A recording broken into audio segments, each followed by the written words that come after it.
Hey guys, so as per usual, before I begin, before I say anything about the show, a few quick disclaimers. Number one, there will be spoilers ahead, so if you haven't seen the first episode of She-Hulk Attorney at Law, A Normal Amount of Rage, stop the video here because I will be spoiling the shit out of it. And number two, as the title of this video would suggest, my thoughts and opinions of this show are 100% based on my first impressions after just seeing the first episode. Okay? Obviously, my opinions are very likely to change by the time this show is over. Okay? So when that time comes, in about 8 weeks, I promise that I will post an e-rant on my Patreon page sharing all of my opinions on the show after seeing it all as a whole. Now, if you want to see that video, all you have to do is go to patreon.com/erod and pledge $1. That's it. You pledge $1, you're helping me continuing to produce content for the internet, and in return you get bonus videos where you get to hear me voice my silly, crazy fanboy opinion on things strictly for your entertainment.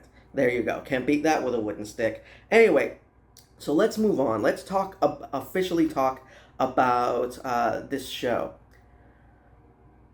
I know that every time I talk about one of the Marvel Disney shows, Disney Plus shows, I always say that this is my new favorite show. And I have to say, after seeing the pilot episode of She-Hulk, Attorney at Law, it is still not my favorite. My favorite is still Miss Marvel. But that is because Miss Marvel is one of my all-time favorite Marvel comic books. I love it so much. And the show captures so much of that spirit. But it's not necessarily because it is the best show. She-Hulk, on the other hand, could potentially take its place. As, like I said, I've just seen the first episode. I don't know what's ahead. It could very easily replace Miss Marvel as my favorite show. We'll see. Right now, I'm trying to keep my expectations low because most of the Marvel Disney Plus shows follow the exact same pattern. The first few episodes are great. Then the show just plateaus. It just hits a nice, flat, steady pace as far as quality is concerned. And then the last episode, it's not bad, it's just okay. Okay. The only two shows that, in my opinion, had really, really, really good final episodes were What If and Moon Knight. Again, thus far, I don't think any of the Marvel shows are bad. It's just that when compared to the movies, they just not as good, or at least not yet. So I'm hoping that She-Hulk Attorney at Law will be the first show to be consistently good all the way through and have a kick-ass ending. So here's to hoping. Anyway, so here's a fun fact about me and my She-Hulk fandom. She-Hulk, or Sensational She-Hulk, I should say, was the first comic book series with a superhero, a female superhero, as the titular character that I collected. I cannot recommend this comic book enough. It is one of the funniest and best written comic book series from the early 90s. It was recommended to me by a friend in middle school, and I immediately seeked it out and never regretted it. Every issue was hilarious and brilliant, and it made me fall in love with She-Hulk to the point that she is one of my all-time favorite Marvel characters. And, of course, this show comes out, and I'm happy to say that it captures the tone and style of that comic perfectly. But of course, there's the ignorant, dumbass posers who see it and see the humor and the style and Jennifer slash She-Hulk breaking the fourth wall, and they immediately go, "They're ripping off Deadpool." Shut the fuck up. No, she isn't. If anything, Deadpool is ripping her off. For those of you who don't know, here's the history lesson in this video. For those of you who don't know, She-Hulk not only premiered first, the Savage She-Hulk comic came out in 1980, and it did not do well because She-Hulk was just the female version of the Hulk. It was exactly like the Hulk, only it was a girl. And the comic didn't do well. It was canceled, and then they give her another title, another run in 1989, and that's Sensational She-Hulk. That's the comic book that I'm talking about right now. In the first issue, on the cover, She-Hulk is breaking the fourth wall and talking to us. She did it first, 1989. Deadpool didn't premiere until 1991, and in 1991, he was just a generic-ass Red Ninja. Like, there was nothing special about fucking Deadpool. Until 1997, when Deadpool becomes the fourth wall breaking, foul mouthed character that we love today. But She-Hulk did it first. Does that mean that She-Hulk is better than Deadpool or Deadpool better than She-Hulk? No! They're still different characters. They just have similar motifs and similar tones and style. They're two of the best comedic characters in the Marvel Universe, and there's plenty of room for both of them. Okay? Alright, let's move on. So, something that I've been meaning to talk about forever, for years and years, before this show, is the idiocy of people trying to cast She-Hulk. Every time the conversation would come up and fans would start voicing like who they thought should play She-Hulk, they would always suggest all these big muscular women, women like China, Gina Carano, Olga Kurylenko, who played Mother Russia in Kick-Ass 2. While I'm sure that those ladies could have played plenty of great comic book characters, She-Hulk, not one of them, because She-Hulk, like Hulk, would be a fucking special effect. Okay? The character you have to cast is Jennifer Walters. Okay? As per usual, when casting Marvel characters, focus on the character, not the fucking superhero, not the costume, not the powers. That's secondary. What makes Marvel great, what made Marvel stand out from DC back in the early 60s and take off and leave DC in the dust for many years until the early 90s, was the fact that they focused on character. These characters have defined personalities. And from 1989, from the issue 1 of Sensational She-Hulk, they established a distinct personality for Jennifer Walters / She-Hulk that has been maintained through the years, through every single comic book appearance since then, through the animated Hulk series in the 90s, where she was played by the great Cree Summer, and of course in this show, where to play Jennifer, not the CG special effect, but to play Jennifer, they casted Tatiana Maslany, who is phenomenal. If you haven't seen Orphan Black, I can't recommend it enough. Even if you don't care for the plot, just see it to see not her performance, but her performances, because she plays somewhere in the neighborhood of like 10, 12 characters on that show. It's insane, and she does an incredible job at playing all of them. So, there are very few female actors they could have picked that understand how to play a character with a dual life better than her. And if this episode achieved anything, it proved beyond a shadow of a doubt that Tatiana is the perfect fucking person to play Jennifer Walters and She-Hulk. Okay? But yeah, again, the fact that everybody was, suggesting all these giant women and not really thinking of who would play her alter ego, the part of the character that matters the most, it just exposed so many people as just non-fans and just people that don't fucking understand Marvel at all. But yeah, okay, so I got that off my chest. Let's talk about the actual episode. So here's the one and only legitimate complaint or criticism that I've heard, and I agree with it, but I also don't agree with it, and I'll elaborate in just a moment, which is the pacing. There are certain sequences on this show where the pacing is a little too fast, okay? And I agree, it is. But if you look at it, if you rewatch the pilot, and pay attention to the parts that where the pacing is too fast, as opposed to the parts where the pacing slows down to a good pace, those fast sequences are the crap that we've already seen dozens of times in superhero movies since 1998. In fact, probably further back, okay, probably since the late 70s. The parts that were moved too fast were the origin and the battle with a supervillain at the end. But the middle, the parts that are interesting, the parts that develop Jennifer as a character, that explain to us who she is and how she transitions from being Jennifer Walters, attorney at law, to She-Hulk, superhero, potential superhero.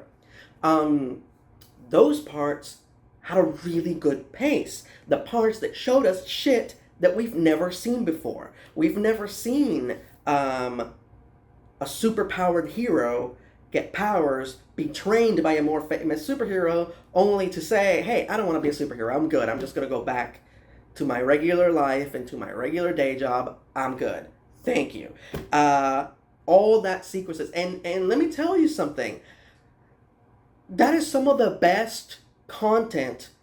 Her interactions and training and bickering and eventual fighting with Bruce, some of the absolute fucking best content we've gotten from the Marvel Studios since the beginning, alright? Some of the absolute best. So just that middle sequence alone, the meat and the sandwich in this episode, just that makes it good. I don't know if it makes it great. I don't know if it'll be the best show, but just that makes it good. So people that point at this and they're all butthurt and they say that, oh, it's not good, it's because they're either assholes or they just flat out haven't seen it yet. Anyway, so the big question that I keep hearing, the one thing that both legitimate fans and douchebags that are just being stubborn or misogynistic have, the same question that I keep hearing from both, which I'll do my best to answer here, is how come Jennifer is better at controlling her powers in her Hulk form than Bruce? Now, in the comics, this is something that, even though it's been theorized upon, nobody has ever given a concrete answer to it.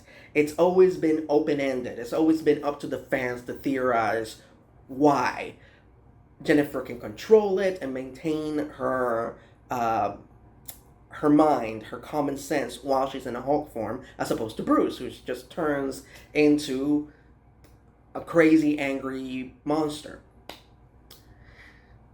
And it was one of those things that when Sensational She-Hulk hit and she could control her Hulk form and she still had a remnants of her personality, people just loved the character so much that they just accepted it. And the question rarely came up, but now that it's this huge show on what, believe it or not, is right now the most successful streaming service, everybody's questioning it. So here are the 3 reasons why I believe Jennifer can control her Hulk form and her powers better than Bruce. Number 1, in the comics, what happened to Jennifer is that she was shot by somebody who wasn't happy with the particular court case that she was working on. It was a bad guy, didn't like what Jennifer was doing, and drove by. There was a drive-by, and she got shot. And Bruce, trying to save her, the only way to save her was to give her a blood transfusion. It was an emergency, so he used his own blood, and that's how she gets her powers in the comics. Here, however, yes, it's a car crash. Yes, she gets her arm cut, and Bruce accidentally bleeds into the wound, which is exactly the way that Samuel Stearns gets his powers and starts to become the master, not the master, I'm sorry, the leader in the Incredible Hulk movie. Not only is it exactly the same way, so we know it's already something that is plausible in this universe, but when he bleeds into her wound, this is after the blip. This is after Bruce spent 18 months in the Gamma Lab combining his mind with his Hulk body.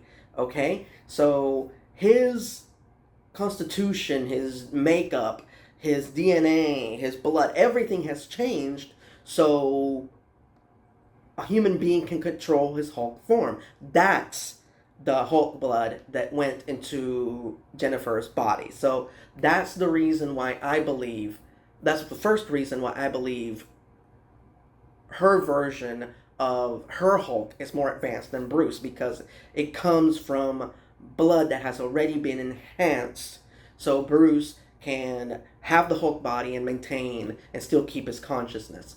So the second reason why I believe that Jennifer is a better Hulk is because there are people that are just naturally better at things, okay? Accept it. That happens in life. How many times have you been with a group of friends and you played a sport for fun, basketball, baseball, whatever, and there's one person who is phenomenal at it but has no interest in pursuing a career or a life playing that sport? They're just naturally good at it, a natural athlete. Here's an example from my personal life. All the years that I spent getting a writing degree, every single writing class that I ever took, there was always somebody that was a phenomenal writer, an incredible writer, but had no interest in pursuing a career in writing. They were just taking the class for fun. Okay, so this is what's happening here, all right? This is a very common real life situation. Jennifer is just naturally good at something, but she doesn't want to pursue it. It's just, she's naturally good at it. The end. Accept it. It happens in life. And the third and best reason why Jennifer can control her Hulk form better than Bruce is blatantly explained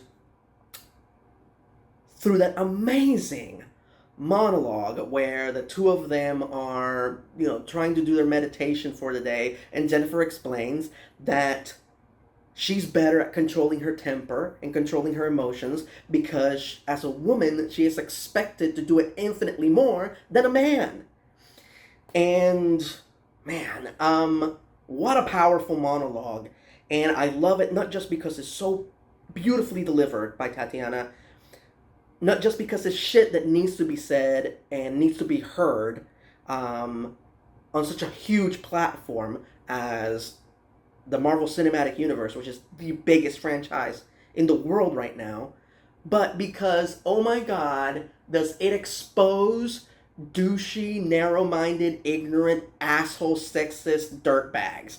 Holy shit. Because that monologue has just two reactions, not three, not four, two. One, people that go, yeah, she's fucking right, man, I totally get it. I 100% get that. Women are expected to bottle up their emotions all the time, and it's bullshit, and I hear you, girl. I hear you. I'm sorry. It sucks.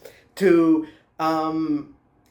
these guys go, oh, what's her fucking problem? Oh, what's her problem? What the fuck? It's her fucking fault. She's a fucking nut cry. Like, so, oh man, God, just thank God for that sequence. Jeez, for so many reasons. But it's a very powerful moment that is very important for everybody to see. And then on top of that, it further explains one of the biggest questions of the show. So that, my friends, is brilliant writing, where you are servicing multiple aspects of the story in one go. In just half a page, you've already answered a lot of questions with maximum efficiency. So nothing but respect to the writing team and, of course, the showrunner, Jessica Gao, for just that one little scene that had no superheroics, no special effects, just Tatiana talking. Anyway, so early in the episode, we see a Sicarian ship that bears a strong resemblance to the ship that Thor and Banner stole from Sakaar when they made their escape in Thor Ragnarok. And there's a lot of speculation about that. The rumor is that this show not only will establish Jennifer as a major character in the MCU, but it will also set up a potential solo Hulk movie with Mark Ruffalo as Bruce Banner / the Hulk. God, I hope that is true. Oh man, I've been wanting this since Avengers.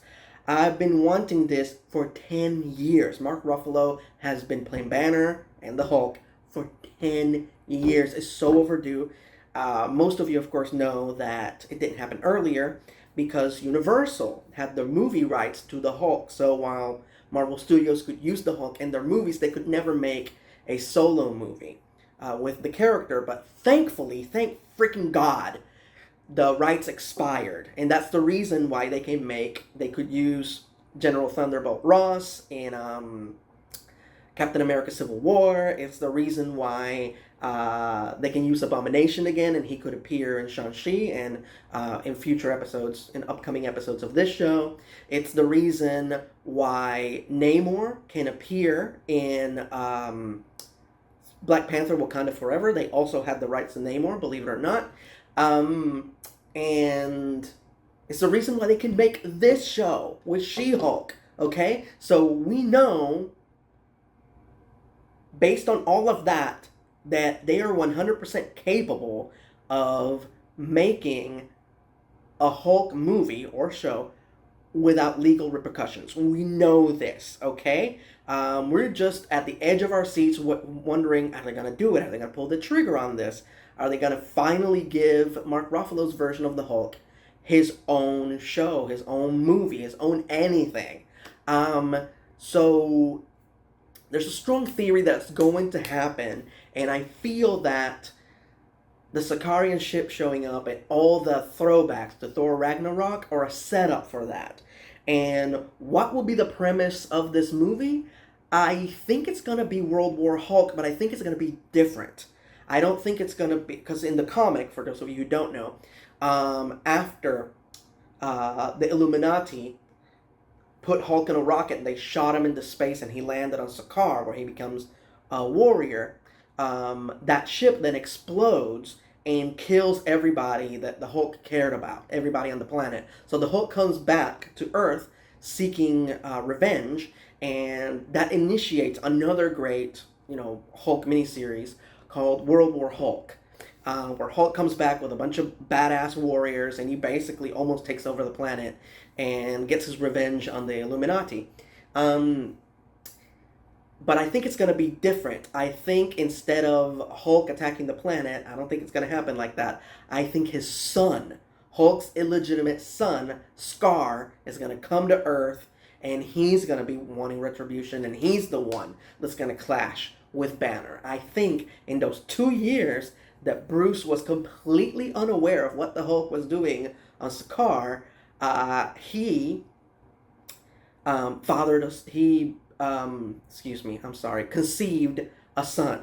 Okay, and remember, in Sakaar, time passes differently. Okay, so while he's been on Earth for 5 years or 7 years, however long, after he came back, a lot more time has passed on Sakaar. Okay, again, time is relative. We're not exactly sure how time works. It was faster, or maybe he went to another planet where time moves fast. Anyway, point is, my feeling is that it could be Scar coming to Earth to get revenge on his estranged father, and that will be the premise of World War Hulk, in my opinion. If I'm wrong, I'm wrong, but that's my theory, and I'm sticking to it. And yes, before I get a million emails and messages, I know that the time dilation, the difference in the passing of time, is that time moves a lot slower here than it does on Sakaar, blah, blah, blah. Again, just a theory of how potentially we could get a grown up Scar after only between 7 to 9 years of him possibly being conceived. So there you go. That's my theory, all right? Don't bite my head off. Anyway, so as far as Jennifer's future in the franchise, not only do I hope that she joins the Avengers, because that's one of my favorite things about She-Hulk, is her place in the Avengers, but I also hope that they capture her friendship with Ben Grimm, who is due to appear in the reboot of the Fantastic Four. To me, these are two characters that have one of the most awesome friendships, one of the most awesome relationships in all of comics, and I would love to see that on the big screen or a Disney Plus show. A lot of great stuff coming on the show, and it's the reason why I'm holding off before I say that it's my new favorite show over Miss Marvel. Because the cool thing about the comic, especially in the 2000s, was that it was a comic where anybody could show up at any moment in any crazy situation in the least expected way. We already know that Daredevil's going to show up. We already know that the Wrecking Crew's going to show up. So literally anything can happen. Jessica Gao said that their only limitation was that they couldn't use Spider-Man or characters from his franchise because they would have to bargain with Sony for the permission for that. But other than that, apparently Kevin Feige gave them carte blanche to do anything, talk about anything, and reference any character, anything that they wanted. So, yes, in the next 8 episodes, anything could happen, so we'll see, okay? Like I said at the beginning of this video, this show has every potential to be my new favorite show. Like almost every time that I've done one of these videos. So there you go. And last and not least, the main thing that everybody's talking about, the one thing that folks are most excited about, and it isn't about a potential Hulk solo film, and it's not about the upcoming episodes of the show and what She-Hulk is going to do next. No. What people are talking about is the fact that we have confirmation that Captain America was not a virgin. Yes, so in the post-credit scene, of course, probably the best moment in the episode, Jennifer tricks Bruce into confessing, into sharing with her the fact that Steve Rogers lost his virginity in 1943 during the USO tour, and of course, the number one culprit that everybody is pointing at that could have been the one to deflower Captain America, for her country, is the beautiful blonde young woman who he runs into while he's signing autographs during that montage, who was, of course, played by Laura Haddock, who also played Meredith Quill, Star-Lord's mother, in the Guardians of the Galaxy movies. Now, I immediately pointed this out on Twitter with a quick, stupid joke. That moment that you realize that Captain America lost his virginity to Star-Lord's grandmother, and immediately it started to go viral. I don't know if it's full viral yet, but it started to go, within hours. Within an hour, it's already had gotten over 100 likes and over 100 shares, and it was quoted in an article by the Metro, which is a UK publication. Believe it or not, it's crazy. So yeah, but what's really crazy is how much people give a shit whether or not Captain America got laid or not, and how passionate they are about it, and how this show finally went, you know what, fuck it, everybody keeps talking about it, let's give the definitive answer. So good instincts from Jessica Gao, as far as finally A, making a joke out of it, and B, giving the definitive answer so the fans can shut the hell up and move on and leave Steve Rogers alone. Steve Rogers and his sexuality alone. But the best part, of course, is that Chris Evans saw it and responded, which was wonderful. Of course, the guy has one of the best senses of humor in the world. So to me, that was the sprinkles on an already incredibly delicious Sunday. Anyway, so those are my thoughts on She-Hulk Attorney at Law. Agree, disagree, feel free to say so in the comment section below. My only request, as per usual, please respect each other's opinions. We're all on the same team here. There's no reason to fight. As per usual, I am eternally flattered that you guys care so damn much about my opinion about these things. I can never express enough gratitude for that. And of course, I thank you from the bottom of my heart because I could not do what I do without you.